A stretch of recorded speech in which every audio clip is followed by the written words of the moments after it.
Hi, I'm Lauren. And I'm Matt. And this is Publish and Prosper, where publishing, e-commerce, and marketing collide.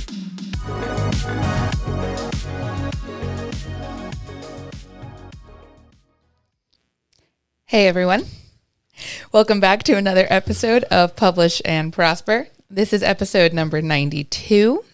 And today we're going to be talking about a part of my job that I try very hard not to think about. Or not my job, because it's not my current job, thank goodness. Part of my career and my lifetime and careers that I try very hard not to think about, but is an inevitable part of it anyway. And that's customer service. I wasn't sure where you were going with that for a minute. I was sitting here like, wait, what is she about to say? Because I thought we were, Yeah, for somebody who is just such a massive introvert and also has a chronic case of RBF, I have consistently, I can't say what that acronym stands for on air. Oh. I get it. Okay. Yep. I have consistently found myself in customer facing or customer service providing roles, careers, whatever. Yeah, but I think most people do at some point in their life. Whether I think most people should. Early on or even later in life. I mean, no matter what your first or second job is, or for some of us, third, fourth, and fifth jobs. I mean, there's usually, like my first real job outside of working for my dad growing up was, if I remember correctly, in a restaurant. So, I mean, that's almost the hardest kind of customer service. Oh, but, for sure. Yeah, I don't know.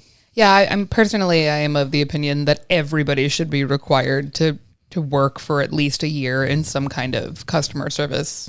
I agree. Yeah, 100%. Yeah, because it really it puts a lot of things into perspective. It's like boot camp for life. Yes, it is. But for those of you that have not had any kind of customer support position or experience with that, and find yourself in a place where you are now responsible for providing customer service and providing a top tier customer experience with your e-commerce store as you are selling direct for your brand or business, we're here to help. Well, I'm going to rephrase that a little bit, because I think that there are people that have had customer service experience that get to something like having their own, bookstore or storefront or website where they sell items, whether they're books or other things with those. But it's kind of a different ball game. Oh, for sure. So I'll rephrase that a little bit from what you said. I know what you meant by that, but whether or not you've had any customer service experience in your life in terms of, a role, I think these things will help anybody who is, operating their own digital storefront and finds themselves in a situation where they are selling something to somebody else online that could potentially have an issue. Yes. Yeah. Yeah. I think, that is also a very, very fair point, that this is a totally different ball game than something like working retail or working in a restaurant or working that kind of customer service. And people also forget about it. Yes. Like, we talk about selling direct all the time. We actually don't talk about this topic much, but we get asked about it a lot because we'll have people ask us at a show or in an email or something like that, hey, by the way, if somebody gets one of my books and it's damaged, what do we do? Yeah. Or, if somebody has a question, one of my customers, like, what do I do? Like, I don't think that's talked about enough. Like, yeah, there are a lot of benefits to selling direct and, maintaining that customer journey all within your own ecosystem, but there are responsibilities on your part. And one of those is that customer service aspect. Yes, absolutely. And I think that there's also that element of providing customer service for your own brand or your own business is probably very different than doing it for a company that you work for. Yes. You've got different stake in the game and you've got different responsibilities. You've got different levels of flexibility with what you're allowed to do. And it's a very different experience. So you're right. Even if you do have a lifetime of customer customer service experience. Yeah. This might be something that's just a whole different beast for you. So. Yeah, and it's not hard, by the way. I mean, there's just a few basic things that if you can master it, you can minimize the amount of customer service inquiries you'll get. Yeah. And you'll look like a customer service superhero. So that's what we're going to talk about today. Yeah, I think it really boils down to just, being proactive, being thorough, and setting yourself up as much as possible to have, whether it's systems or workflows or whatever it is, to help you in place to really minimize the amount of work that you're going to have to do, so that when you do have times where somebody reaches out to you and needs help, you are available and prepared to provide the help that they need, and to do so in a way that is hopefully going to result in you still having a happy, loyal customer. Yes. Yeah. What do you think the worst customer service job is you've ever had? Oh, gosh. Man, this is going to sound crazy, although maybe not. But if I think about, and I had a lot of jobs where customer service was a key component of it, if not the main component of it, all through obviously college and even in my 20s. And but I think the job where I felt like it was the hardest to me was when I worked at Disney. Oh, I have no doubt. I believe that entirely. I mean, it's not like it was constant, but when there was a quote unquote issue with something, and then back in those days, there was no terminology like Karen or something like that. Right. But I mean, there were quite a few people.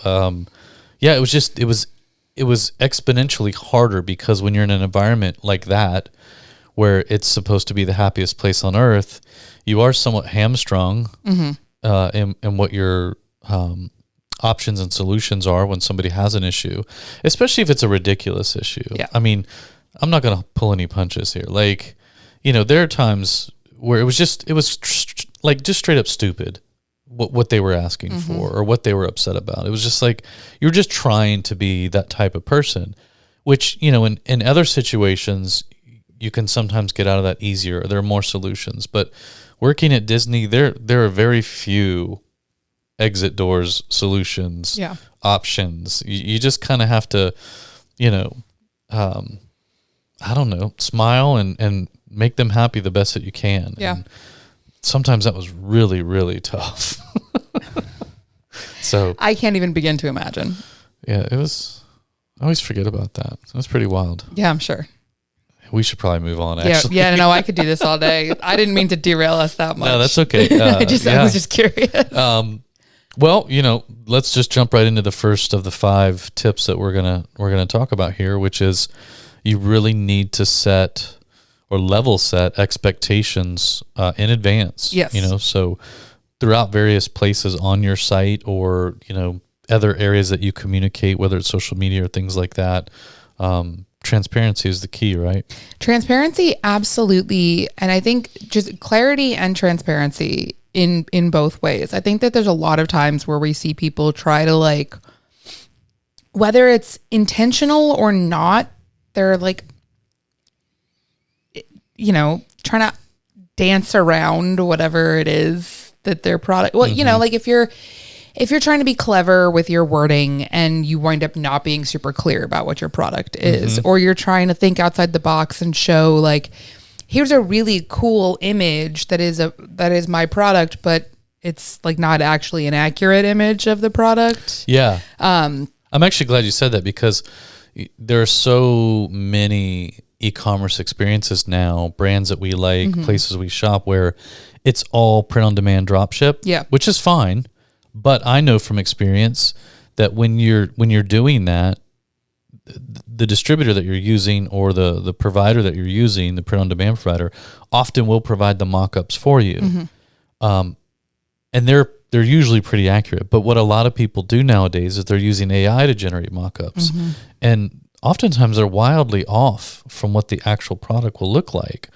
And so in that instance, you're just setting yourself up for a headache. So yeah, I think when you're talking about, images specifically, being very careful that whenever possible, always use real photographic images that you've edited to fit, the size and space of your product pages or your website, and very little to no editing on things like colors, of the product or shape or things like that, because you want your customer to have the most accurate depiction of the product that they're purchasing. And this includes books. Yeah.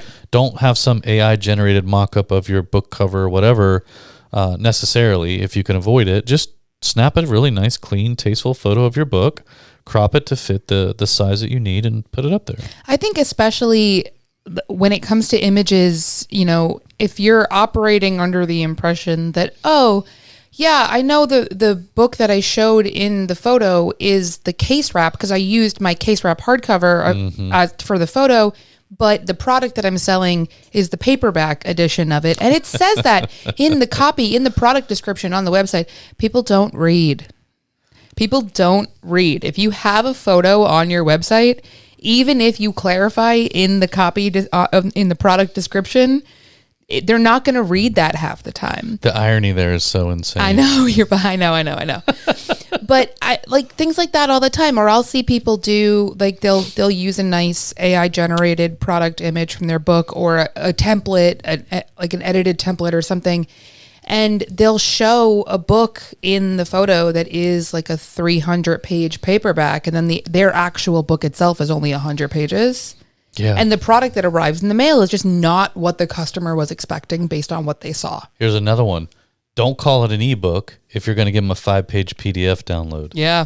I'm so sick of seeing that. That's so fair. So the point here is transparency with information, right? Yes. So call it what it is. Be honest and transparent. Give every bit of detail that you can to help somebody make an informed purchase.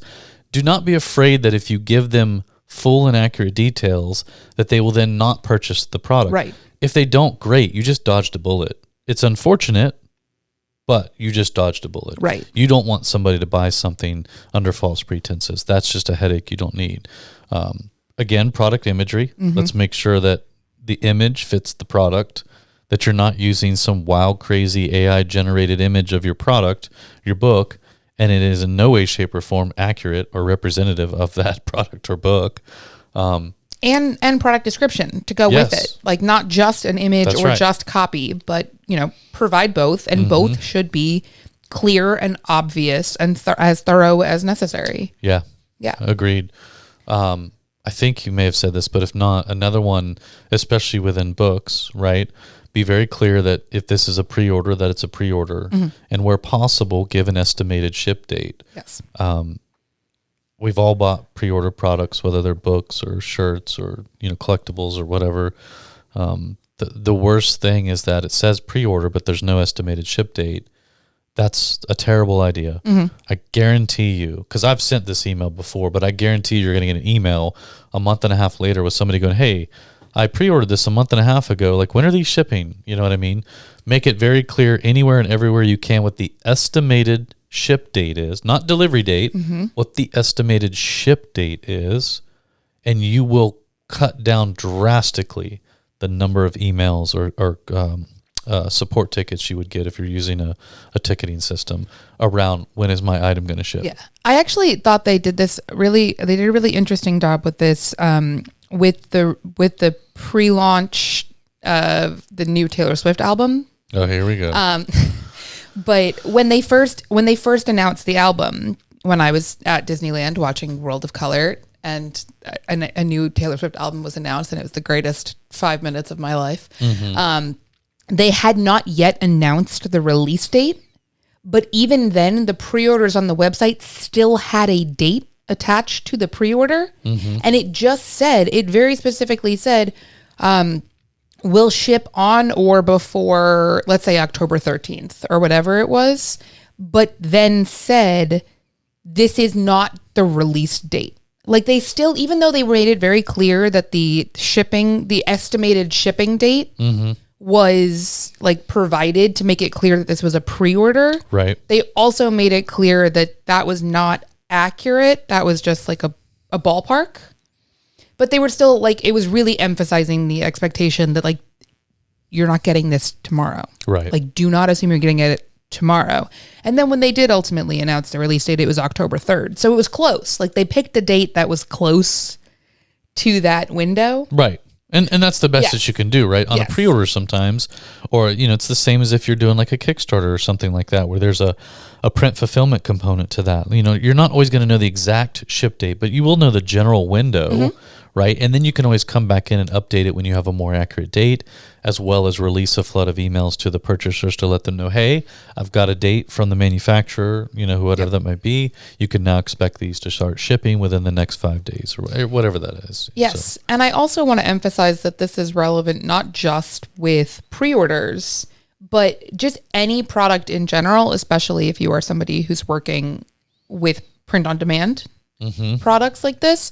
So, if we're talking about the holiday season and we know that there are shipping delays and just like a lot of unexpected shipping issues around the holiday season, and your carrier is saying that it's like fulfillment time right now is about 2 to 3 weeks. If you promise, if you value optimism over transparency and you promise your customers that they're going to get their book in 2 weeks, they're going to be annoyed when they don't, and they're going to be frustrated when they don't, and they're going to reach out to you and say, hey, where's my book? But if you say to them, it's going to be 3 weeks, and they get their book in 2.5 weeks instead of 3, that's a good thing. Under promise and over deliver. There you go. Yeah.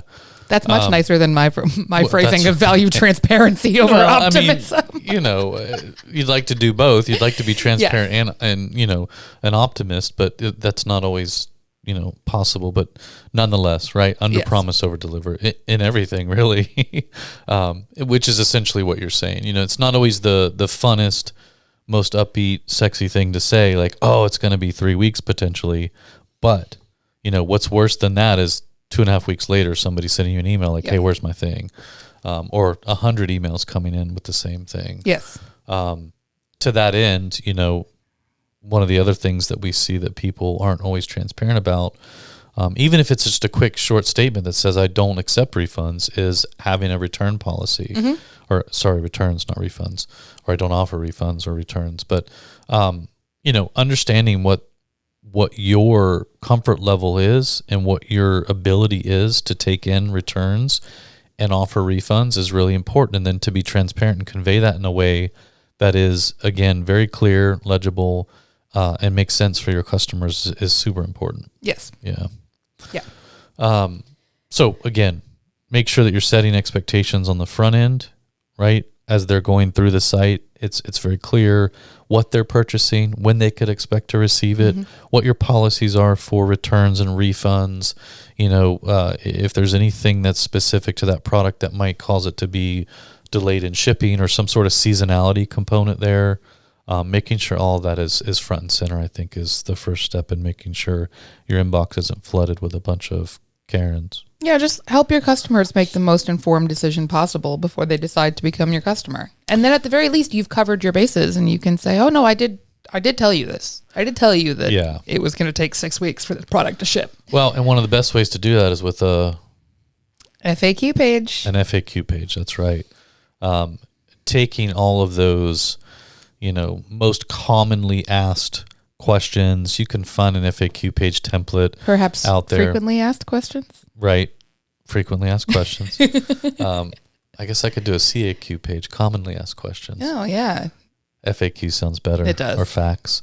But nonetheless, understanding what those frequent or common questions are, and just go ahead and knock that out up front and make sure there's links to your FAQs everywhere. Yes. Make sure people understand, like, hey, you got questions about shipping? Check out this article on our FAQ page, or this, making sure that people understand, like, this is where you go to preemptively, proactively understand our policies, what you can expect from a purchase, things like that. Yeah. Think about, just think about your own customer experience, your own shopping experience, any time like that you're the one going through all of this. For me, I try to avoid talking to people as much as possible. Also, I want my answers as quickly as possible. I don't want to have to wait 3 to 5 business days for customer support to email me back when I have an issue. So if I have a concern about something, if I have an issue about something, the first thing I'm always going to do is go look for an FAQ page and see if I can find the answer to this question without me having to reach out to anybody.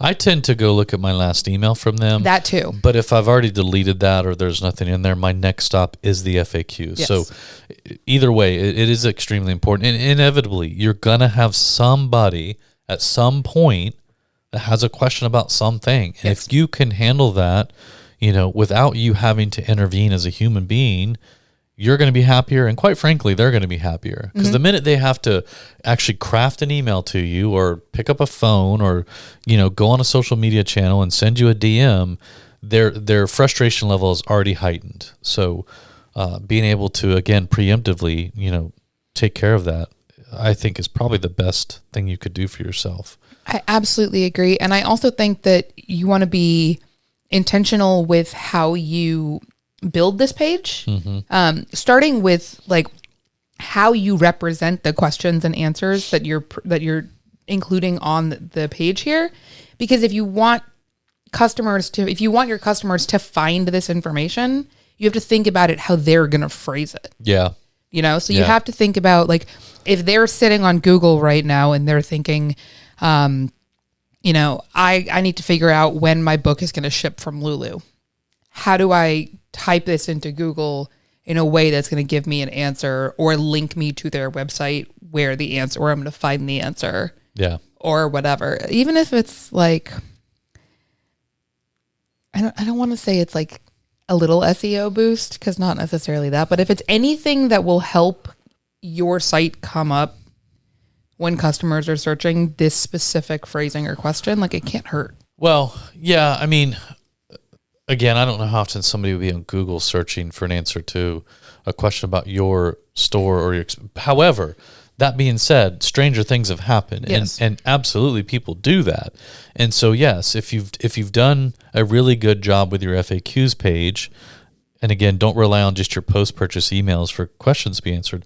Handle this up front. We'll get to that. So, yeah, if you've done a good job on the FAQs page and somebody does happen to go to ChatGPT or Google and say,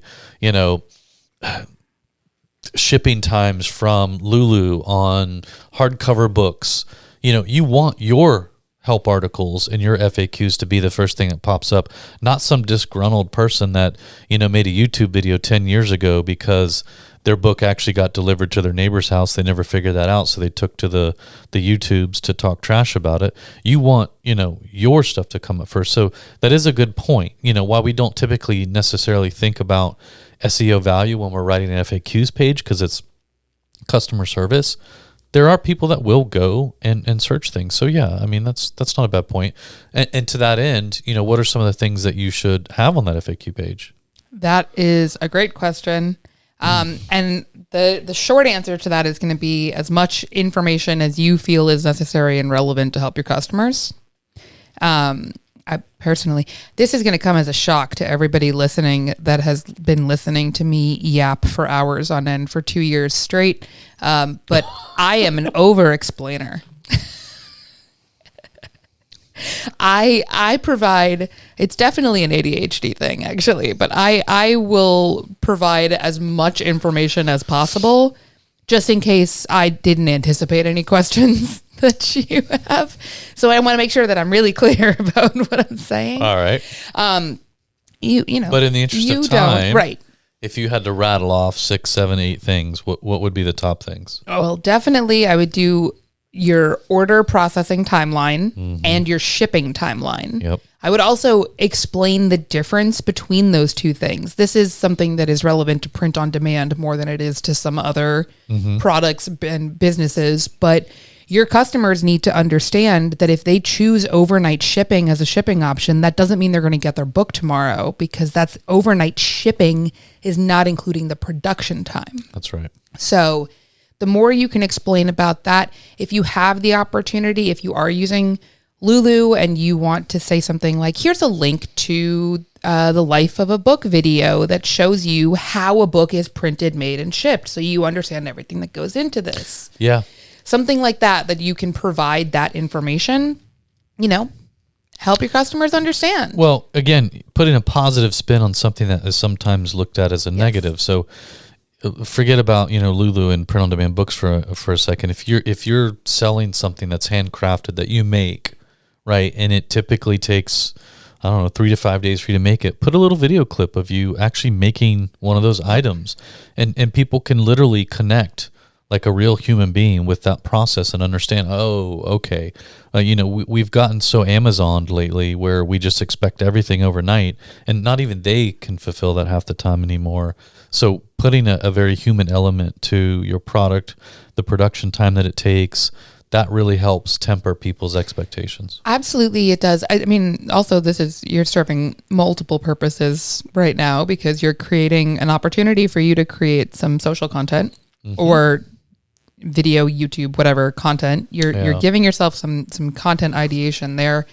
You're also, providing some humanity and reminding your customers that you are a person that is creating this product, and you're cross-promoting whatever channels you're going to share this content on. If you are going to embed it directly in your website, sure. But if you want to say, hey, instead, like, I made a really cool video about how all this stuff gets made, and you can watch it on my YouTube channel here.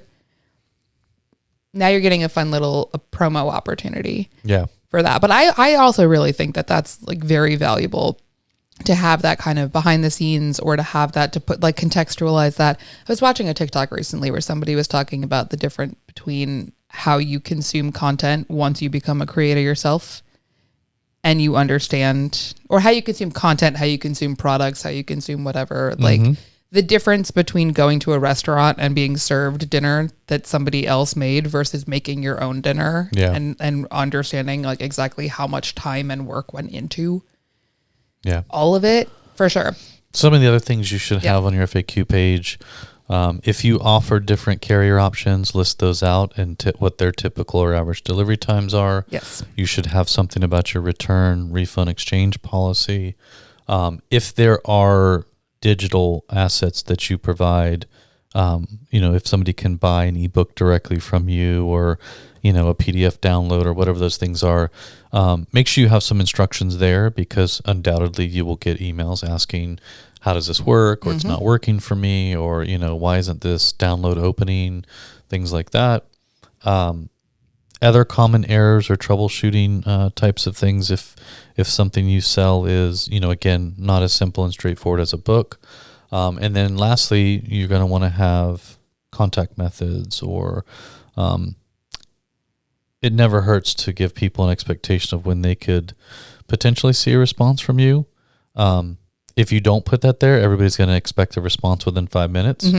So if you put something there along the lines of, we answer customer service inquiries between the hours of 9 to 5, Monday through Friday, Eastern Standard Time, that really helps. Or, you could do something that says, we try to respond to inquiries within 3 hours on, business days, or something along those lines, but give that expectation. Yeah, absolutely. And we'll talk a little bit more about that later in the episode, but I definitely wanted to just make sure we included that as you're building out your FAQ page, you want to provide your clear customer support guidelines on there.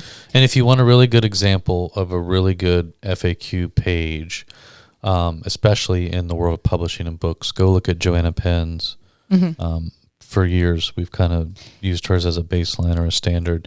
She does a really good job of all of those things. Yeah, she does. I will link it in the show notes for sure, so that you guys can check that out. The third thing is you want to be extremely proactive about your customer service and your retention and loyalty efforts. So it's all fine and good to put a lot of great things on your website or have a really great FAQ page. But as Lauren alluded to earlier, all irony aside, people don't read. Right. So they'll look at pictures, they'll click the buy now, and then they sit back and wait, and hopefully 10 minutes later their product shows up. And that's just not the reality of the world that we live in. So people often won't read a lot of those things unless they absolutely have to, or they have a need for it. So you need to have something after the fact, post-sale, post-transaction. But nonetheless, being proactive about those things. Yeah, proactive about, because, as actually Matt himself pointed this out at the beginning of this episode, or before we started recording, that so far everything we've talked about is proactive. This is all proactive with your customer support solutions, and that is totally fair. Proactive with your post-purchase customer support in this particular part of what we're talking about here. So basically using those transactional emails that we've talked about in the past. We've talked about them. Lori and I have talked about them a little bit in other episodes, but this is your opportunity to make sure that your customers understand what's important to them.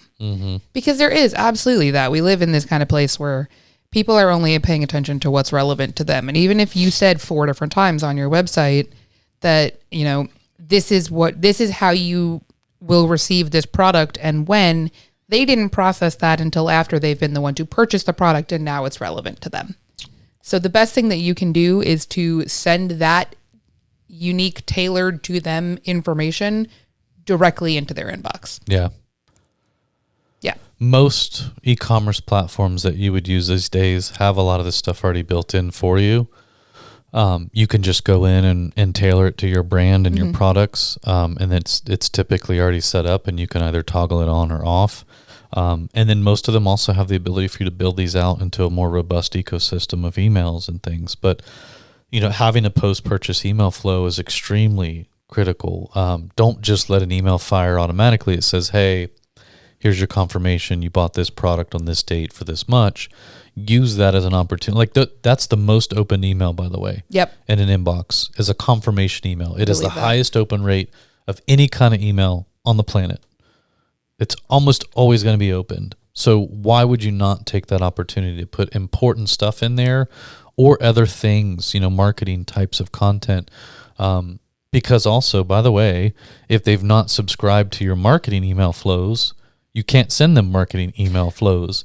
So the only chance you have to put any type of marketing stuff in an email is that confirmation email. Yeah, I want to be really clear about the fact that this is a different type of email. That's right. We're not talking about your newsletter. We're not talking about your marketing, promoting a new product, re-engagement, anything like that. These are transactional emails that are directly related to a customer making a purchase from your website. Yeah. So, again, your confirmation email is a great way to say thank you. I appreciate you supporting my brand or my book or my product or whatever that might be. This is another great place to reiterate if this was a pre-order, or even if it wasn't, if it's a print-on-demand product, what are the production timelines that they can expect? If there are, estimated shipping windows, if this is actually a shipping email, there'll be, kind of tracking in there, hopefully. You can put all kinds of other things in there. A link to your FAQs would be great. Yeah. This is where you put that. Maybe some next steps. If, while you're waiting for your book to get there, here are some things that you can do in the meantime.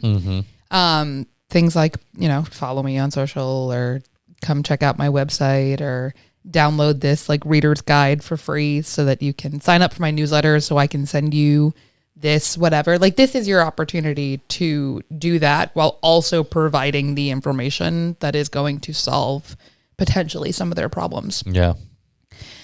You're also obviously going to want to have, once your book ships, if you can do tracking information, but even if they don't choose trackable shipping, you should still be able to get a shipping confirmation, right? Your order has shipped. You could get a confirmation that shipped, but I would go so far as to say, just a pro tip here, never offer any shipping options that aren't trackable these days. Every carrier is a mess right now. And it's unfortunate, but at Lulu, we get so many inquiries about, where's my book? They've already received the tracking number from us. They've clicked on the tracking number. They see that UPS has decided to take their book on a U.S. tour, literally coast to coast. In that instance, our hands are tied. But if they didn't have that tracking number, they wouldn't have a clue where their book was, and neither would we. In other instances, it's probably a miracle. Yes. To have that insight into where your book is. And, the cheapest trackable option is literally in most cases for a singular book, 50 cents more than standard media mail or something. Right. It's not exorbitant, and it's on the customer anyways. I've never bought something where I went, I wish there was a cheaper, non-trackable option of shipping here. Never. Literally never. Never. I'll pay whatever to keep that thing safe, because I've seen the way that these carriers toss stuff up onto my front porch, and I'm telling you right now, I'll pay that extra. But I get what you're saying. I mean, yes, but that's going to bring me to my last point with this post-purchase email flow is if you have the ability to, if you have the functionality to also send a delivery confirmation email, I am a big fan of those. As a consumer, I am a big fan of delivery confirmation emails, because that way I know if the brand is telling me your package was delivered, your order was delivered, and I can't find it, then I know something's wrong. I'll do you one better, and Lori's going to love me for this. I love these days. Same. I get a delivery confirmation via SMS. Yep. So I am signed up for SMS, and most brands that I purchase things from, I don't necessarily get their marketing stuff, but every time I purchase something, it's shipped and it's delivered, I get that SMS. Same. And I think that's super relevant. It's super helpful. I think actually, other than the Lost Bros, every single SMS list that I'm on, I signed up for originally for the delivery notifications, and then they just folded me into their marketing as well, which that's worth that's worth the trade for sure. But yeah, absolutely, highly recommend those. I do also think there are some other emails that you might want to consider including in this. So if you do a delivery email, maybe a post-delivery check-in, if there is anything. I always love getting those that are like, hey, just like, your order was delivered. Did everything turn out okay? Is everything what you expected? If you have any issues, here are the next steps for how to deal with that. Here's a link to my FAQ page. Here are instructions for how to reach out to me directly, and the expectations for how you can, or when you'll expect to hear back from me with any customer service inquiries, things like that. And then maybe, if you liked this, leave me a review. Thanks so much.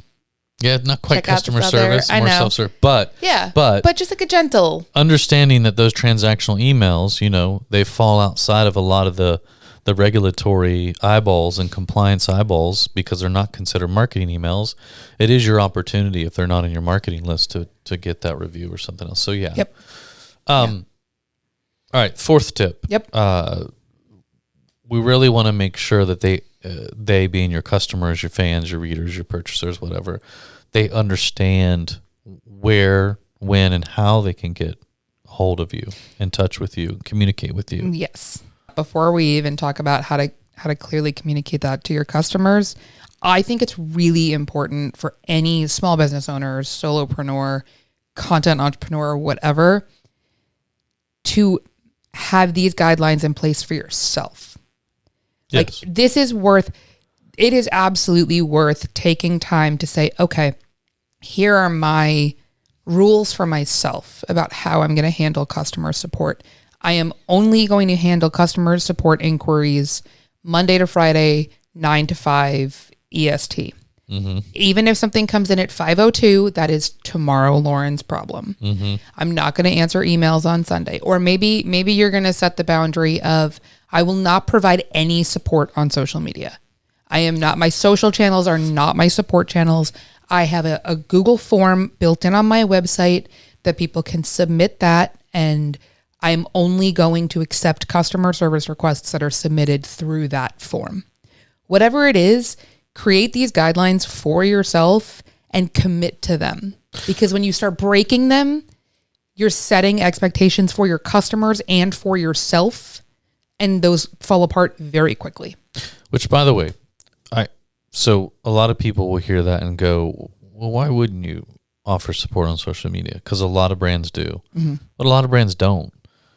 And the reason for that is not because, I want to keep our social media accounts clean for just marketing stuff. Like, it's tracking, right? Yes. So when you've got social, support requests coming in, you've got requests coming on your website, you've got them coming in via email, you've got them coming in other channels, that all starts to get quite confusing.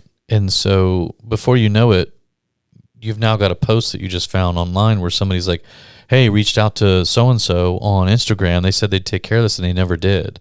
Well, it's because you forgot about it because there was no tracking. There was no, so having support issues coming in via social is not a great idea. Now, again, a lot of brands have, big teams and people who focus solely on social support, and that's fine. But for the average solopreneur or small business owner or creator, it's not a great idea to be taking support requests on social media. Right. And as long as you're transparent and clear up front about that, like, hey, I don't do this and here's why. So please shoot me an email at support@whatever, or, go to the website and fill out the form and it'll create a ticket. It's for that customer's best interest and their safety and security that the ticket will get worked. The problem will get solved. There is tracking. There's accountability. That's one of the biggest things with customer service is accountability. So, I just wanted to put that out there that I think oftentimes as creators, solopreneurs, small business owners, we think we have to be everywhere at all times, not only for creating content, but also for supporting people. And that's just not true. It's not true, and it's not sustainable. Oh. You're going to burn yourself out so fast if you do that. I think another thing that a lot of people don't realize if they haven't had this experience on their own, when it comes to larger businesses that are providing support on social media, is that they have software on the back end. That's right. That is aggregating all of those DMs from the different channels into like one giant support tool. If you are somebody who's a solopreneur who's doing this on a budget and you are manually answering DMs on Instagram and on X and on, I can't believe I just said X, and on TikTok and on Facebook, like you're manually doing those within all of those channels, that's not sustainable. Yeah. So I will say that if you're like, okay, great, how do I do that then? How do I not provide support on social media? Obviously, we're not encouraging you to ignore support requests that come through on social channels. I would say set up your like clearly defined guidelines for how to get in touch with you. Here's how you can contact me. Here's a link to this form on my website, or here's the email that you can use to reach out to me. Have that clearly visible on your social channels, on your profile or in your profiles, in a pinned post, whatever. And most, I don't know about all of them, but I think there are at least a few of the social channels these days, you can set up an automatic response to DMs, and you can set up I'm not talking about a chatbot. I'm not talking about using AI to answer people's inquiries for them. Yeah. But you can set up basically like an out of office message that is an auto response that is, hey, if you're reaching out with a customer support request, I am unable to answer those on social media, but here's a link to this form on my website, or here's the email address that you can reach out to me at instead. Yeah. I think the point is, don't feel bad that you're not making yourself available everywhere at all times. It's just not sustainable. It's not smart. And if frankly somebody is not okay with that, then again, they don't deserve to be your customer. You're dodging a bullet there. They can keep moving. So now, on the heels of what Lauren just said, there are other types of tools that do involve AI that will help you handle some of these things. If you're getting enough, again, inquiries coming in where you need some help, there are options. There are other things you can do. One of those is an AI chatbot. Not all of them are terrible. None of them are going to be as good as a human being or somebody that understands your product, your business, your service as well as you do or a human does. But nonetheless, they can certainly help with all of the small annoying requests like, where's my product? When they clearly received a tracking number, or like, so making sure you lean into those. Automated responses work best when you at least include what next steps would be after that and when they could expect to hear back from you. Yeah. The other thing is making sure that, in your FAQs, these guidelines, these support criteria are really well laid out, as well as, again, your response time. So if the expectation that you want to set is that they'll hear back from you within 24 hours, right? On a business week or whatever, in general, doesn't matter, then you need to make that very clear. And so that way, if anybody has any issues with that, you'll always have that back to fall back on and say, well, I get this might not be optimal for you, but this is how I run my business and this is how I'm able to continue running my business is by making sure that these hours, these times are where we're kind of situated. One of my favorite things to remind myself of all the time, and that I think is always very important to remember, is that I don't think any of us are doctors. None of us are in the business of saving lives. Your customer is not going to drop dead if you don't answer their support email within the first 10 minutes of them sending it. They're going to be fine. Yeah. Even worst case scenario, it is something time sensitive, like my promo code. Like you sent me a promo code and it's not working. Mm-hmm. Okay. You have the ability to extend that discount for them. Like you can still fix it. You can still, it's okay. It's okay if it takes you 24 hours to get back to them. Which that leads us into the last one, number 5, which is knowing your options and your limits. Yes. So talking about what you just said, by the way, is you're the business owner, you're the solopreneur, the co-founder, whatever that might be, but you have the ability to kind of bend and shape things when and where you want to. That's one of the greatest things about being a human and running a business. It's also one of the best things about dealing with a small business owner or a small brand or something like that, is knowing that you're working with real humans and real people, especially if you truly understand and process that and give them grace to have those couple of hours to answer you. But in a situation like we were just talking about, where, again, you're getting quite a few inquiries for whatever reason, and you do need some help, you need to know your options. You need to know your limits. We don't want to see people getting burned out. We don't want to see people, throwing in the towel on a business or a book or a product after 6 months because of some silly things that could have been avoided, or could have been mitigated with the help of other tools or other people. So we did touch on the idea that there is software out there that can help. There is also AI, obviously. Now, yes, as Lauren alluded to earlier, a lot of people have a visceral reaction when you say AI chatbot. Yep. But I'm telling you, there are a lot of good ones out there now. And yes, like I said earlier, they're not going to solve all the problems or even your problem entirely, but they will get you closer to a solution faster than if you had to wait 5 hours for a human to reach back out to you.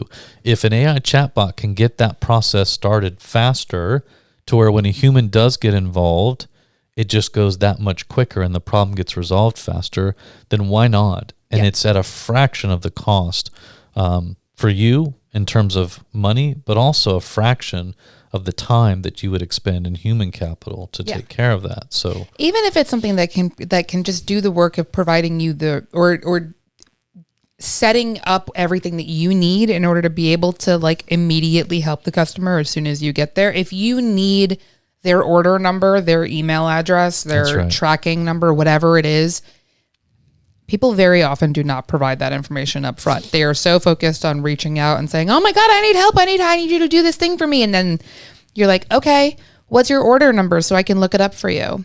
Crickets. Yeah.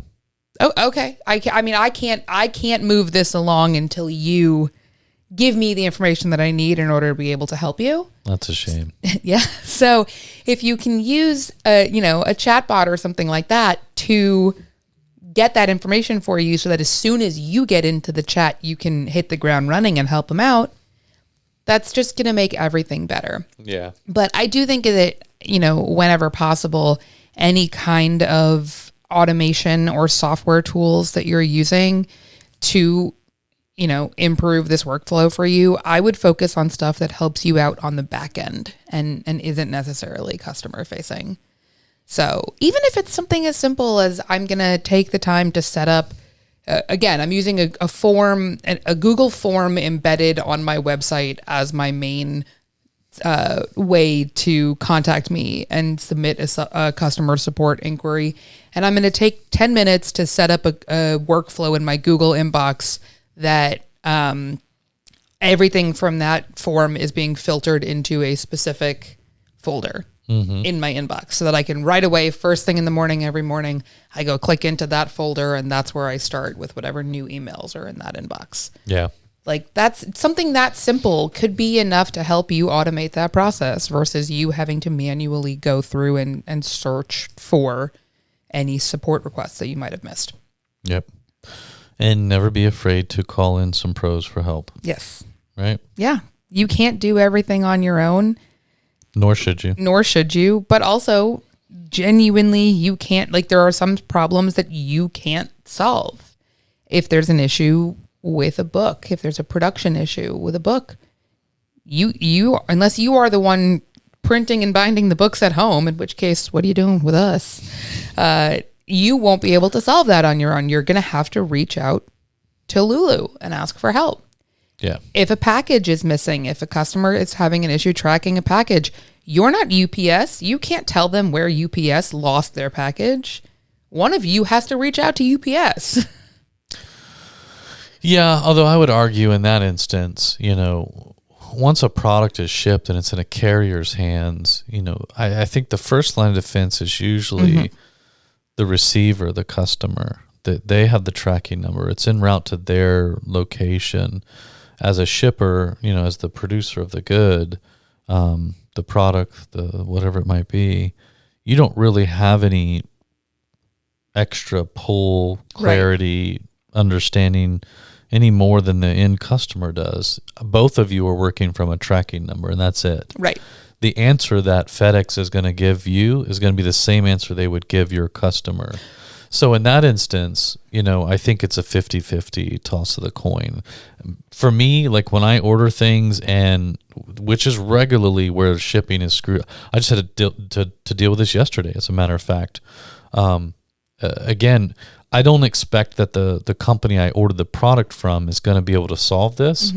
I reach out to FedEx, or I shoot an email and I just say, this shipped from a distribution center within the state that I live. Why is the product going all the way out to California only to come on? Like, what is going on? Where is my product? Why is it on a truck or a plane to California when your distribution center was an hour from my home? Yeah. You know what I mean? Like, if I go to the brand or who I bought that product from, they're not going to get any different answer than I am from FedEx.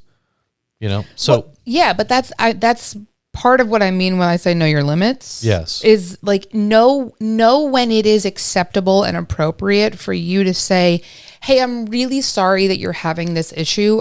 This is not something that I can help you with. Yeah. You have to reach out to the carrier for this one. Yeah. You have to I'm no longer able to help you track this package. If you placed your order and it's shipping through FedEx, please reach out to FedEx. And it's okay to say that. It's okay to... It's also okay to say, yeah, I can absolutely reach out to FedEx for you. The answer they give me is going to be the answer that they give you, but I'm happy to do that for you, and kind of put it back on the customer. Yeah. In most other situations, I agree with you. I think that that you're the first line of defense for your customer, right? So again, if it's a production issue or something with any of your other, sort of back end vendors and providers, your customer shouldn't be contacting them.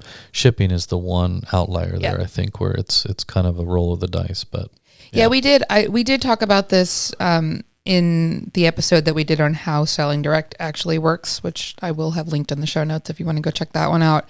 But just to put it here and make sure we are reiterating it here, your customers should not be reaching out to Lulu if they're having any issues.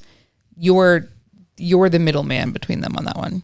Well, yeah, so. And again, remember, in most cases, like at least with Lulu, part of the appeal to using us is that we white label everything for you. So if you order something from Lauren Vasallo Industries and it's a book about how to drink around the world in Epcot, that book is coming from her. Like you wouldn't even have Lulu's contact there. So, now in some instances, maybe Lauren talks about the fact that Lulu would be fulfilling her books. And so, but nonetheless, I mean, again, it's your customer. Keep them, handle that experience, make sure they have a good one.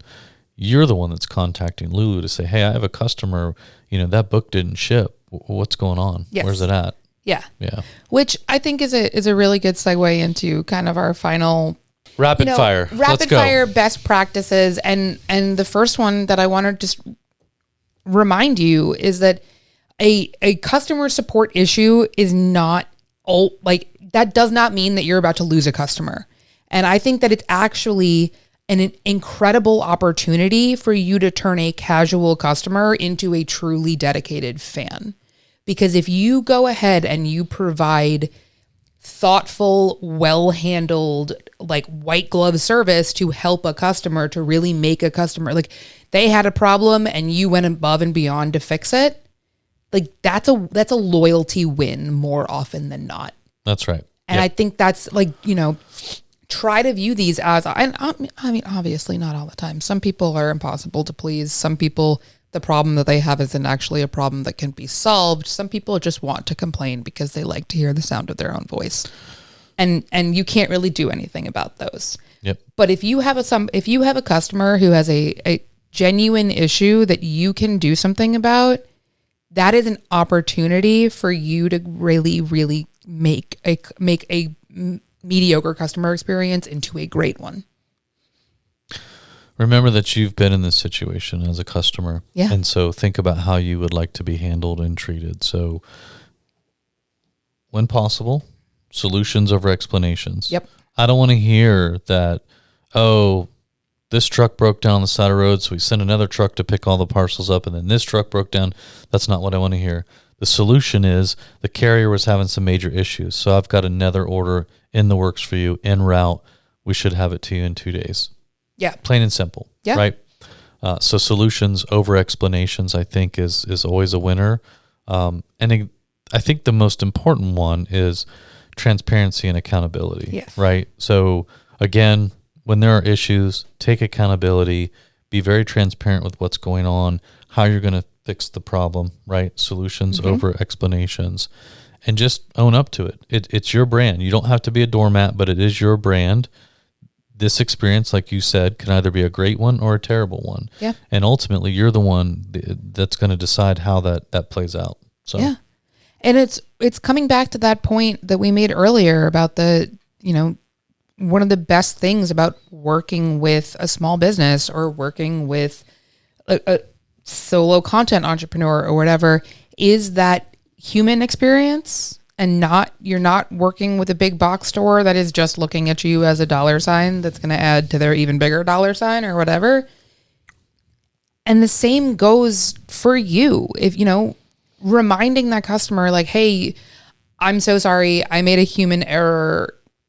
I'm like dealing with it as a person, treating you as a person, and I'm going to do the absolute best I can to own up to this and solve it. That's part of that humanity and that human experience of working with small businesses versus massive corporations.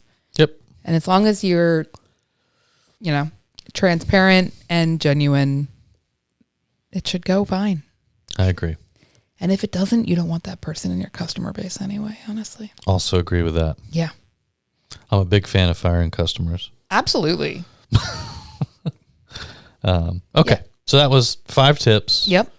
For e-commerce success. Yeah. Yep. And a few extras thrown in at the end. Yeah, a few bonus ones thrown in there too. Yeah. But all right. Hopefully they're going to help you out with your store at any time, whether it's the upcoming holiday season or just in general around the year.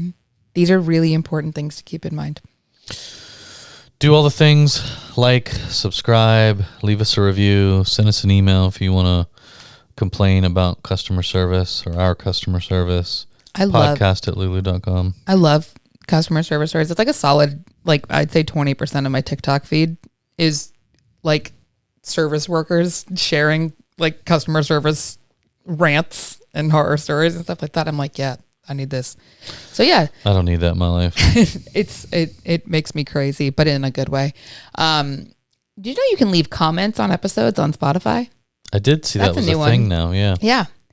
Yeah. So if you want to leave us a comment, you can do that, or you can leave us a comment on YouTube or Lulu's social media, and you can find us on all those channels. Yep. So please do say hi. Let us know what you want to hear more about, less about, or your customer service horror stories.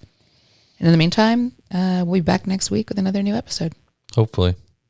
Fingers crossed. Thanks for listening. Later. To learn more about this episode, check out the show notes on publishprosperpodcast.com. Publish and Prosper is brought to you by Lulu.com. To hear more episodes like this one, please like and subscribe wherever you listen. Thanks for tuning in.